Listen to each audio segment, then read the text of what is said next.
Agradecer la presencia también y en manera especial y quiero hacer un reconocimiento a todos los cuautlenses que siempre han definido y cuidado el patrimonio histórico de Cuautla, como lo es el contador Raimundo Llera y a los integrantes del Consejo.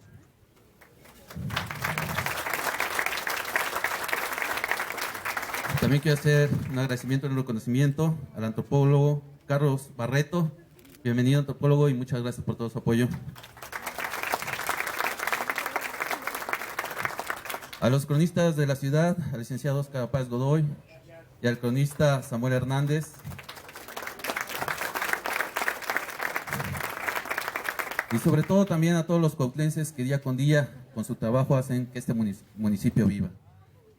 Comentarles que al inicio del proyecto fue un trabajo muy intenso, con reuniones con instituciones como Conaculta, el INA, el Museo Nacional de Ferrocarriles, pero al final creo que el trabajo y el resultado ha sido para bien, porque se superaron los alcances de preservación de varias áreas que integran el taller de esta estación.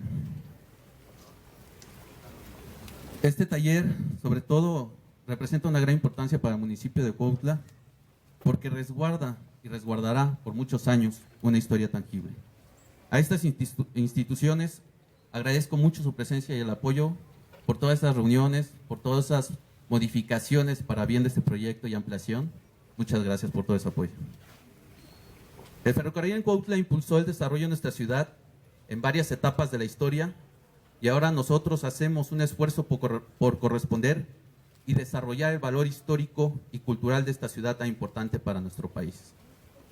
Con el Museo Vivencial damos continuidad a un proyecto visionario de fortalecer el municipalismo como idea de formación de niños y jóvenes. Nosotros creemos que gobernar con historia y cultura es hacer que prevalezcan los principios verdaderos de los héroes de México. Por eso participamos dejando este testimonio tangible como es el Museo Vivencial.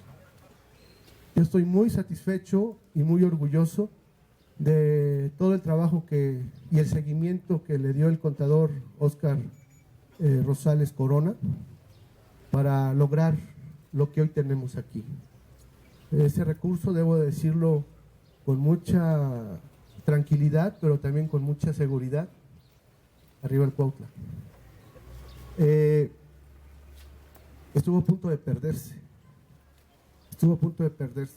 Estuvimos a horas de que el recurso se perdiera, pero afortunadamente Óscar tuvo la visión de lograr que esto no pasara y hoy podamos tener este proyecto tan interesante, que al principio fue muy criticado, desgraciadamente.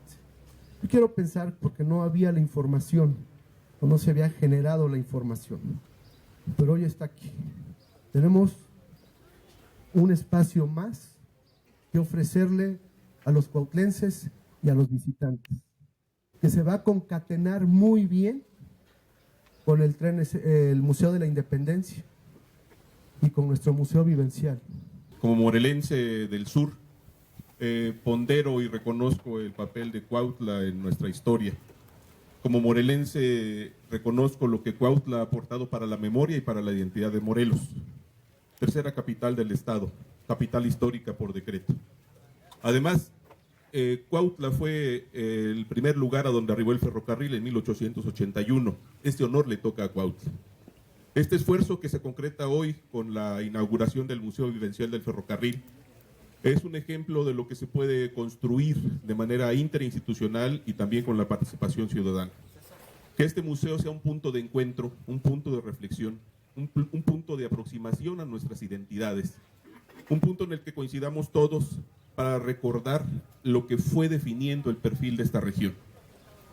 No podemos tampoco dejar de reconocer el papel de quienes han trabajado por la memoria y por el patrimonio de Cuautla.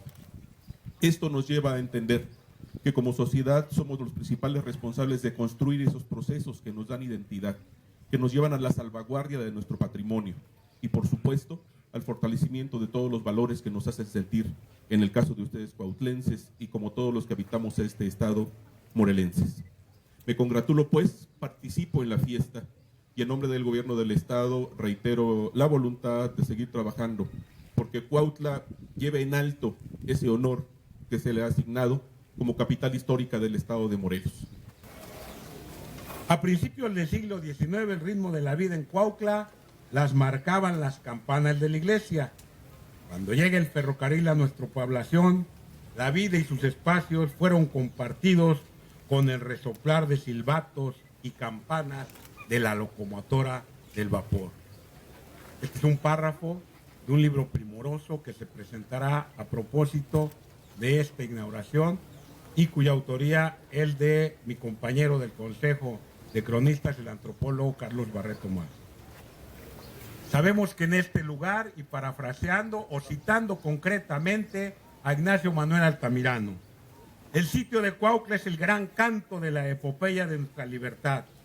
Sostenido heroicamente esta plaza con un puñado de insurgentes contra el ejército más poderoso del virrey español, Morelos consolidó el poder de la nueva nación y dio muerte al dominador de nuestra tierra. Estas palabras aquí resonaron en el brindis del 18 de junio de 1881 que se hizo en el gran banquete que se ofreció para la celebración de la introducción del ferrocarril a Cuautla.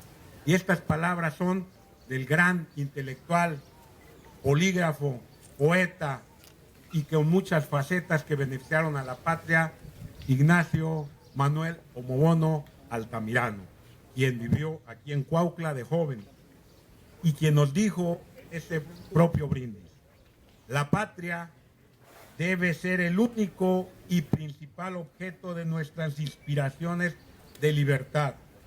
Es a ella a la que deben dirigirse nuestros afanes. Es por ella por quien solamente son dulces nuestras esperanzas.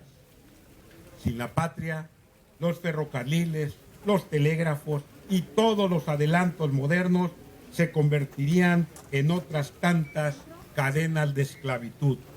La patria es necesaria. También nos dijo que esto es un altar que los mexicanos aquí presentes levantamos con nuestro espíritu en este lugar. Y nos dijo que aquí se colocaron desde el sitio de Cuautla y se preservan 3 númenes, que son la patria, la libertad y la paz. Esos 3 númenes son los que deben presidir nuestros actos republicanos. Y nos dice, por eso, cuando se solemniza la inauguración de una gran mejora y se siente difundir en torno de esto el aliento de la patria libre, se respira un aire de felicidad y se piensa en la patria como un numen que nos protege. El pueblo, por todas sus virtudes políticas y sociales, deben ser los primeros en los goces de la cultura y de trabajo, recibir en la comarca que habitan las primeras pruebas de que su esperanza no es vana, de que sus sacrificios no fueron estériles. ¿Quién mejor para ocupar este espacio que don Ignacio Manuel Altamirano con esas palabras?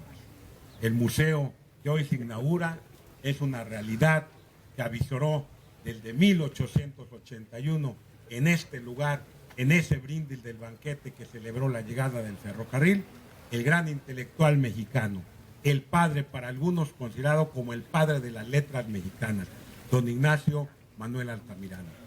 Quisiera agradecer al síndico Óscar Rosales el interés que mostró para que varios del material que tenía se materializara en un libro sobre la historia del ferrocarril de aquí en Cuautla. El interés fue genuino, nos abocamos a trabajar este libro y creo que nos salieron algunas cosas como nuestras vivencias. Yo trabajé aquí en el ferrocarril, fui ferrocarrilero, ahora soy antropólogo, nunca niego mi origen de ferrocarrilero y creo que las vivencias que viví traté de materializarlas en este libro y vamos a presentar próximamente. Ya está terminado, calculamos que en menos de un mes ya tendremos la oportunidad de presentarlo en este espacio. Gracias, Oscar, gracias, Jesús.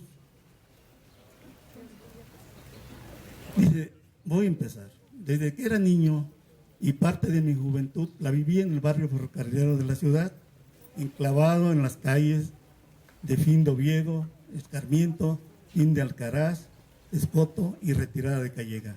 Espacio importante que tiene que ver con el sitio de Cuautla, impuesto por el general realista Calleja al general Morelos de febrero 19 al 2 de mayo de 1802. Este espacio que menciono líneas arriba pertenecía a la huerta del antiguo convento de San Diego. Coincide con la estación de ferrocarril, como se conoce a partir del 18 de junio de 1881. En este mismo orden de ideas, nada más que en otras fechas, se da otro sitio impuesto por el general Zapata a la ciudad de Cuautla del 13 al 20 de mayo de 1911. En este mismo contexto, comento que nunca tuve conciencia de ello, aunque en mi escuela primaria, Hermenegildo Galeana, reiteraban frecuentemente la importancia de ellos. Entre otros, los profesores Abraham Rivera y Raúl Solís y otros maestros trataban de hacernos entender y nos reiteraban la importancia de esos hechos. Tuve que llegar a la Escuela Nacional de Antropología e Historia y escuchar a mis maestros, don Gilberto Jiménez Moreno, Carlos Martínez Marín, y entre otros, decir que el espacio y el tiempo son importantes para entender nuestra historia y reforzar nuestra identidad particular y general. En otro orden de ideas, les comento que la tradición de trabajar en el riel me viene de mi tío abuelo, Juan Barreto, por supuesto mi papá, José Barreto, y sus hermanos Francisco, Julio y Emigdio, sus primos hermanos Hidronio y Sabás Barreto García, todos emigrados de la población de Zacualpan de Amilpas. Todos ellos trabajaron en el riel, y de ahí supongo que por efecto de la revolución y por falta de trabajo en su comunidad. Los primeros recuerdos de mi niñez en el barrio fueron en las primeras horas del día, el encendido y el ruido infernal que producían encendidas 4 o 5 locomotoras al mismo tiempo. En la mañana la salida del tren de pasajeros a la Ciudad de México y a mediodía la llegada del tren que venía de la misma ciudad, rumbo a la ciudad de Puebla, y otro que entroncaban ambos en la ciudad de Cuautla, y también había que trabajar con los trenes de carga que no tenían horario fijo. El punto de referencia temporal era el silbato que marcaba y sonaba las horas de salidas y entradas de los trabajadores del riel. Las bromas entre condiscípulos y maestros mecánicos que nos hacíamos, que entre otras cosas nos hacíamos que fuéramos humoristas involuntarios y en algunos casos especialistas en el humor negro y sobre todo de relajienta antología. Este trabajo lo iniciamos gracias a la iniciativa del síndico de la ciudad, Óscar Rosales, que ha mostrado un interés genuino por conocer la historia del ferrocarril del Cuautla. Gracias a ello me motivó para que intentáramos realizar una especie de monografía que nos permitiera tener una visión más general del espacio. Por ello nos remitimos a sus orígenes de Cuautla, cuando pertenecíamos al señorío prehispánico de Huastepec, posteriormente en la conquista del Marquesado del Valle, la separación del Marquesado para que Cuautla a finales del siglo XVI fuera un pueblo realengo que pertenecía directamente a la corona real. La importancia política que adquiere ese hecho nos permitió desde esa temprana época hacer centro político y económico del oriente del actual estado de Morelos. La llegada de las órdenes religiosas, franciscanos, dominicos y agustinos, finalmente los dieguinos, y en el orden económico, cómo encontraron estas órdenes religiosas en general apoyo de los hacendados para construir sus grandes conventos y en algunos casos ellos mismos ser grandes hacendados. El trabajo lo enriquecimos con varias crónicas originales, como por ejemplo la del Teatro Americano de José Villaseñor, que nos da la imagen colonial de Cuautla. El cronista Felipe Montero nos narra fieros combates en este espacio de la antigua huerta del convento San Diego. Las fuerzas insurgentes eran dirigidas por los soldados de Galeana, Escoto y Bermúdez, y el apoyo de la artillería del Cañoncito Niño. sobre todo contra las fuerzas de Alcaraz y Oviedo, a los cuales los insurgentes le dieron muerte en este espacio, propiciando el desaliento de sus tropas. Su derrota y retirada sangrienta fue lograda por el insurgente Escoto por la calle que conocemos actualmente a las espaldas de aquí como Escarmiento. Las crónicas poco conocidas de Manuel Rivas Cambas nos apoyan para entender los orígenes del convento de San Diego y del ferrocarril. Y qué decir de dos crónicas que realizó Ignacio Manuel Altamirano sobre la inauguración del ferrocarril. En ella nos habla sobre sus vivencias en la hacienda de Santa Inés en la ciudad y antes y después de la guerra de Reforma. Finalmente tendríamos las crónicas zapatistas, una de Sergio Valverde, y nos comenta sobre el sitio de Cuautla impuesto por Zapata en mayo de 1911, y la de Gildardo Magaña, que narra los momentos comprometidos de Francisco y Madero cuando trata de negociar con Zapata la entrega de armas. Esto se dio en estos espacios. Además, la publicación cuenta con 3 apéndices: 2 de Ignacio Manuel Altamirano, en ellos hace la crónica de su viaje a Cuautla a la inauguración del ferrocarril, y la otra de un fragmento de la memoria del gobernador Carlos Coaglia, donde nos habla de las negociaciones para lograr que los ferrocarriles siguieran expandiéndose en el estado. Espero que con esta publicación intentamos que la comunidad de Cuautla en general recuperar parte de nuestra memoria histórica y a la vez nos permita reforzar nuestra identidad, porque nuestro municipio es un espacio histórico en expansión que tiende a perderse en estos tiempos de comunicación. Visitar a la histórica ciudad de Cuautla implica visitar al ferrocarril y también significa retroceder en el tiempo. En algunas calles las voces suenan a ecos del pasado, en otras los cimientos coloniales mantienen un diálogo abierto con la arquitectura contemporánea. Finalmente quisiera agradecer el apoyo que he tenido de mi equipo de trabajo del Museo Casa de Morelos, principalmente de Uriel González, que ha sido asesor y maestro en el manejo de la computadora y en el diseño de la obra. Cosas que en la actualidad pues yo no manejo, ¿no? La computadora y todas esas cosas que los jóvenes manejan. Soy de la época de piedra, de prehistórica. Entonces, muchísimas gracias y con esto daremos por terminado esta presentación. Yo espero, Oscar, tener lo más pronto posible la publicación que va a complementar el museo. Creo que las vivencias personales las van a ver más en el libro, en esta pequeña parte que yo traté de explicarles lo que ha sido la historia del ferrocarril para Cuautla. Muchísimas gracias. Y pues muchas gracias por la visita, ¿no? Porque todas las autoridades se dieron el tiempo de visitar este museo vivencial, próximamente a inaugurarlo ahorita en un rato. Y la intención de explicarles brevemente los trabajos en coordinación con Conaculta, el INA, el Centro Nacional de Preservación de Patrimonio Ferrocarrilero. La intención fue que en su conjunto fuera una intervención basada en una normatividad. Cuando empezamos a hacer la primera propuesta al INA de la intervención de los vagones se encontraban en un deterioro demasiado de la termita, la madera ya estaba muy deteriorada al interior, la humedad estaba ya muy avanzada también en los pisos. Ahí es cuando se toma la decisión de arreglar también la estructura del chasis. Se nivelaron los chasis de los vagones de pasajeros. Al nivelar la estructura de los vagones de pasajeros, el chasis, que es la plataforma principal para poder cargar toda la madera que se le restituyó, y los elementos metálicos y ornamentales que tiene el mismo vagón, que se rescataron del original. Eso es importante porque retomas los mismos elementos para volver a ser un elemento histórico, ¿no? Para volver a retomarlo. Digo, es una copia, pero es retomar los mismos elementos para que resalte, para que no se pierda la historia en los mismos vagones. Al construir toda la estructura del mismo vagón y retomar la estructura metálica que por sí mismo tiene el vagón, pues se complementó con madera nueva, madera tratada, madera de importación, y se le dio los tratamientos indicados por el INA. para que podamos tener unos vagones que duren más de 30 años.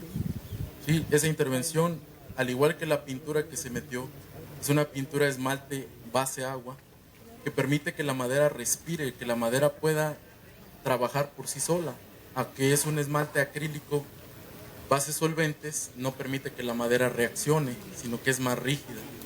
Esa es la intención de todos esos datos que el Centro Nacional de Preservación de Ferrocarriles estuvo muy atento en esos puntos para que esta restauración fuera muy pegada a toda la normatividad que ellos manejan. Digo, en el caso de los vagones de pasajeros, ahorita los van a ver toda la intención de todo el proceso. Digo, es muy extenso explicarles todo el proceso de trabajo, de medidas. Digo, en los vagones de furgones también se hizo el mismo trabajo, pero como es una estructura metálica, lo que se hizo fue pasivar todos los metales con un líquido que se llama clinol, que permite pasivar el metal hasta llegar a limpiarlo. Limpiando los vagones furgones, se le aplicó tratamiento para poder cerrar todas las juntas frías que tenían las soldaduras anteriormente en las intervenciones anteriores. Posteriormente, ya dejando limpio toda esa estructura, se complementó con primer alquidálico y pintura esmalte base solvente, que es la que ocupan los carros. Toda esa pintura que tienen los carros, digo, no es para que lo sepan, nos grafitearon los carros, se limpiaron completamente y los carros tienen durabilidad. Ahora sí que dependiendo del mantenimiento que se le tenga. ¿Sí? Es muy ambiguo explicarles todo el procedimiento. Al interior todos los vagones están cubiertos de madera tratada igualmente, y ahorita en el recorrido que les explique el historiador Domingo van a poder percibir cuál es la esencia de cada vagón, cuál es la esencia de el por qué arreglarlos, para qué arreglarlos al interior. Y al igual que los vagones de pasajeros se arreglaron para que a futuro puedan hacer sus recorridos. Esa es la intención de los vagones de pasajeros, que puedan hacer los recorridos con la máquina 279. También se intervinieron los edificios con los que se cuentan, que es la oficina del maestro mecánico y la oficina donde era el salón del aire, que actualmente va a ser la sala audiovisual. Los vestidores, que son los que existían en la época cuando trabajaban el taller, los baños, que son parte importante también del espacio. Todos esos edificios intervinieron, al igual que las bardas perimetrales, que estaban muy dañadas, porque no se les había dado un tratamiento y una restauración adecuada. Siendo puntuales, toda la intervención de los edificios fue en base a cal, pintura de cal, que es lo que marca la normatividad del INE. Toda esa intervención fue adecuada a lo que ya estaba establecido en su normatividad del INA y aprobados previamente en planos. Todo ese acervo que se fue generando en toda la intervención va a quedar a ser parte del patrimonio del municipio. Otra parte va a tener el INA y otra parte la va a tener el Centro Nacional, para que toda esa información pueda ser consultada posteriormente.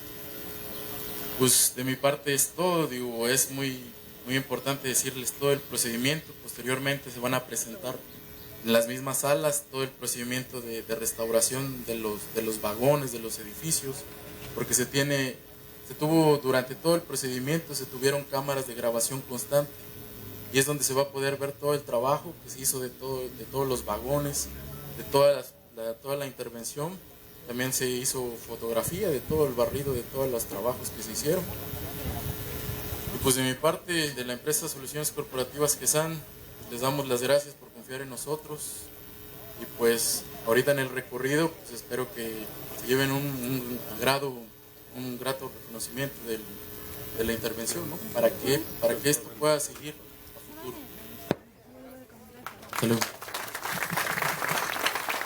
Bueno, el Museo Vivencial 279 se incrusta dentro de un espacio cultural ferroviario que lo vemos, el paisaje que aquí se conforma, que viene desde los rieles que se conjuga que se hace conjunto con el convento, el patio y claro, lo que nos interesa en este momento, que es la casa de máquinas. Vamos a pasar en un momento a verla, la casa de máquinas, que era el espacio en donde se hacían las reparaciones y el abastecimiento de las máquinas en cada uno de sus viajes. Es aquí el patio, que ahora no se tocará, es donde llegaban los vagones y carros. En ese espacio es donde hacían su mantenimiento y claro, el andén, que era donde se abordaba. Este espacio era la oficina que ocupaba el maestro mecánico ayudante. El maestro mecánico ayudante tenía esta denominación porque ayudaba literalmente al maestro mecánico de división. Cuautla pertenecía a la división de Puebla y entonces era asignado. La mayoría de los primeros ferrocarrileros que llegaron a Cuautla y en general de los que llegaron a México fueron extranjeros, básicamente ingleses y estadounidenses, aunque había belgas y holandeses. Posteriormente los ferrocarrileros tenían esto de que pues eran personal que en donde hacía falta pues los enviaban.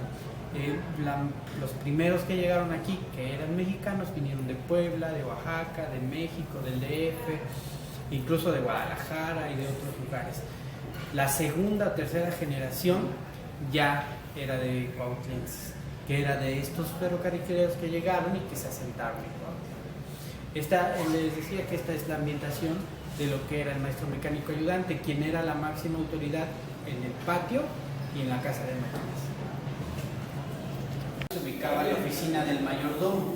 El mayordomo era el auxiliar del maestro mecánico ayudante específicamente para la casa de máquinas. A su cargo estaban todos los mecánicos y demás trabajadores que intervenían directamente en el mantenimiento de las máquinas. Además de mayordomo estaba el inspector de patio. El inspector tenía sus oficinas allá. Actualmente están las oficinas adaptó para que la gente vea el contexto histórico que se desarrolla desde la llegada del ferrocarril a México, el ferrocarril y su influencia en Cuautla y obviamente el transporte y la producción del azúcar y su papel durante la revolución. Al centro tenemos una carta topográfica del ferrocarril interoceánico hecha en el año de 1895. Y vemos el recorrido que hacía. Justamente llega hasta Jocutla, hasta Cuautla, y hasta allí. Este proyecto al final no logró su objetivo, que era ser interoceánico, conectando a Acapulco con Veracruz, los dos puertos principales de México. Hasta aquí llegó y no fue por otra cosa, sino porque el mismo ferrocarril, pero ahora de vía ancha, llegó a Puente de Ixtla antes, entonces se le dio prioridad y este fue finalmente el que conectó hasta el Pacífico con el Golfo de México. El ferrocarril interoceánico ya no conectó hasta el puerto, pero sí siguió creciendo y reunió Cuautla con la ciudad de Puebla. Digamos que lo más importante que tiene el museo es los dos talleres, el de máquinas y el taller de herrería. Atrás de mí está el taller de máquinas, donde podemos ver un torno, dos taladros y dos esmeriladoras, junto con el motor de vapor y el motor eléctrico. En su momento, tanto el taller como las locomotoras funcionaban con vapor y recibían a través de tuberías movimiento con esa locomotora de vapor que está detrás de la cámara, ahora la punta. Esa locomotora es capaz de mover, esa caldera es capaz de mover una locomotora. Con ella se daba movimiento a los talleres a través de un motor que hacía girar poleas y a través de banda daba el movimiento. Y también avivaba el fuego de la fragua en el lado del taller del herrero. Ambos oficios no intervenían directamente con la máquina, es decir, solamente abastecían de piezas y herramienta a los trabajadores, y en el momento que entró la máquina, pues se perdieron sus sus empleos, porque las máquinas dicen ya. Este taller me han dicho que es el único que existe. Es Así. un tipo, sí hay en Torreón uno, pero solamente es de fragua. En su tipo, y es por eso que es importante el rescate que se hizo en ese espacio, porque no hay en México, no hay otro, y paradójicamente es uno de los talleres más pequeños que existían dentro de todos los ferrocarriles nacionales, y afortunadamente se conservó prácticamente como estaba en su momento.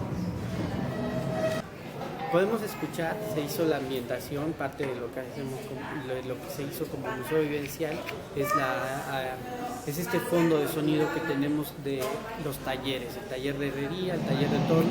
Podemos escuchar algunos martillazos, el fuego avivado en la fragua, y bueno, lo que está detrás de mí son unas cajas. Cada trabajador se le asignaba una de estas para que pudiera guardar y conservar su herramienta, sus piezas de trabajo, pero además, bueno, era para sus objetos personales. Ahí podemos encontrar ropa, cartas, fotografías, en fin. Actualmente solamente se conservaron 6 de estas cajas, pero en el momento en el que estaba funcionando, se encontraban, cada trabajador tenía la suya, y se han contabilizado 84 trabajadores. Entonces, creemos que todo estaba lleno de cajas, e inclusive en algunas otras partes se ubicaron. Lo ocupamos este corredor para poner las piezas que tenemos, que conserva el museo, que son de un formato mayor. Aquí podemos ver 2 gatos. Este gato no es de aquí, no lo prestaron, pero es un gato que soporta 40 toneladas. Es un gato neumático, y este es un gato de escalera. Este sí es parte de la colección. Estos eran parte de la herramienta que utilizaban para su trabajo los mecánicos con la locomotora. Y conservamos aquí atrás, se puede ver, el marco de uno de los carros, para que se vea el estado en el que se encontraban al momento de su recuperación. Más allá podemos ver algunas de las herramientas que utilizaban diferentes mecánicos, cosas de lámina que seguramente o probablemente hizo el pailero. El pailero era uno de los mecánicos que trabajaba y forjaba la lámina. Y eso de allá atrás, que es importante porque son 2 de las herramientas que se utilizaban para poner los rieles. Uno es un gato para curvear rieles, el otro es un cambio, que se hicieron precisamente para este ferrocarril, el ferrocarril interoceánico. Okay.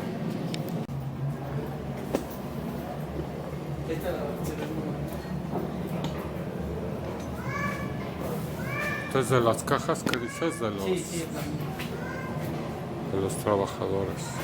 se encuentran 2 talleres y una área común. En la parte de allá atrás hay un espacio de lámina donde se encontraba el taller del eléctrico. No encontramos ya herramientas suyas, solo sabemos que ahí es donde él trabajaba. Después está el taller del airista. El airista veía que todos los sistemas, los tubos, funcionaran correctamente dentro de una locomotora. El eléctrico se encargaba del dínamo que hacía funcionar la caldera y que abastecía de electricidad tanto a la locomotora como a todo el tren. Bravo. El airista justamente es este trabajador empleaba esta sala como su taller. Actualmente está acondicionado como una área una sala de proyecciones, en donde pueden ver algunas de las películas que se han desarrollado o filmado en esta estación, o en las que ha participado los carros y la locomotora 279 a nivel internacional. Pues encontramos producciones francesas, estadounidenses y por supuesto mexicanas. Esta área. Aquí están los vestidores y junto a ellos el baño de vapor, que también era abastecido por la caldera. Aquí llegaban, se les permitía a los trabajadores traer a sus hijos hombres, obviamente, y entraban a los vestidores. Cada uno tenía su espacio, y en ese espacio pues podían allí cambiarse, compartir un momento y pasar a los baños de regaderas y de vapor que tenían. está bien. Estos funcionaron hasta la década de los años 60 como vapor. Posteriormente, cuando las locomotoras ya no funcionaban así, la energía que como era abastecido el funcionamiento de los talleres también cambió, y entonces se trajo un motor eléctrico para hacer funcionar el taller de aparatos. Y si vemos hacia el fondo vamos a encontrar un boiler que trabajaba a base de diésel, el depósito de diésel que está aquí, son estos, y este cono que está allá, que fue el secador de arena. Estos sustituyeron a estos otros que están de este lado, que era el secador de arena antiguo, que trabajaba a base de carbón. Vemos de este lado un depósito donde ya estaba la arena seca y cernida, seguramente tenía algún tejado, y del otro lado estaba la arena tal cual llegaba. Se secaba en este horno, se cernía, y a partir del cernido se podía llevar a la locomotora. ¿Para qué usaban la arena? La arena es importante porque las ruedas del ferrocarril son hechas de fierro, del mismo material del que están hechos los rieles, y entonces no tienen una buena fricción al momento de una pendiente o al querer frenar. Entonces en ese momento el maquinista tiene que ir soltando la arena precisamente para generar esa fricción. Eran carros específicamente utilizados para el transporte de mercancías.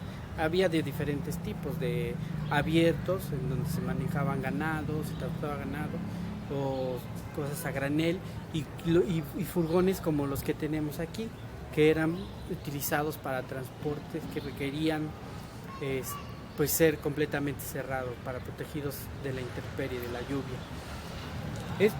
Se acondicionaron los 4, se restauraron, y 2 de ellos quedaron destinados a exposiciones temporales. Actualmente cuentan con exposiciones fotográficas, y otros 2, uno fue acondicionado como biblioteca, un espacio donde los niños pueden jugar y formar parte de esta vivencia de la visita al museo, y la otra es el carro campamento.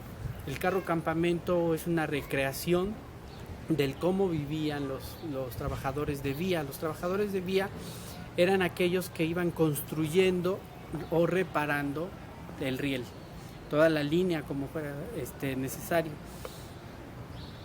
Pero como era a veces necesario que se transportaran lejos y se quedaran allí por varios días, entonces esos carros se adaptaban como viviendas. Por contrato se les otorgaba un carro a 2 familias, si es que el trabajador viajaba con ellos, o a 3 trabajadores si es que viajaban solos. Pero además podían funcionar como oficinas, bodegas, o inclusive como carros escuela. Cuando la cuadrilla era demasiado grande, llevaba a su familia, y entonces juntaban cierto número de niños, el Ferrocarriles Nacionales de México le asignaba a un profesor que los acompañaba durante sus viajes, que llegaban a durar meses. Estos furgones fueron acondicionados para albergar exposiciones fotográficas o de otra especie. Particularmente se pide que sean relacionadas con el ferrocarril, pero también podrían ser históricas. En este momento alberga una exposición que se llama Los Obreros del Vapor, y justamente habla de esos trabajadores que elaboraban en los talleres, como lo que representa el Museo Vivencial 279, y podemos ver las fotografías de casas redondas, talleres, trabajadores con las máquinas, en fin. Justamente eso es lo que queríamos que la gente viera, que los talleres eran de diferentes tamaños, podían albergar e inclusive construir locomotoras, y les decían que este justamente es uno de los talleres más pequeños, y afortunadamente que se conserva, el único que se conserva en el país. Pues finalmente este es el vagón ludoteca, en el que se pretende que los más chicos tengan una vivencia y que se lleven una experiencia lúdica de su visita al Museo Vivencial Bicentenario. En él podrán jugar y aprender lo que era el ferrocarril y además ver algunas proyecciones de cortos animados o relacionados con el ferrocarril. Entonces realmente es un espacio de juego y bueno, es una gran idea que se colocara en ese espacio. La otra parte de la ludoteca de este vagón. Este furgón fue adaptado haciendo la recreación de cómo podría haber vivido podrían haberse vivido en uno de estas campamentos que hacían las cuadrillas de vía. Al fondo podemos ver, tenía su cocina, su mesita, y de este lado la cama. Es parte de la recreación, pero seguramente cada uno de los lugares se adaptaba a las condiciones, si hacía calor, si hacía frío, y obviamente dependiendo del tiempo en el que estuvieran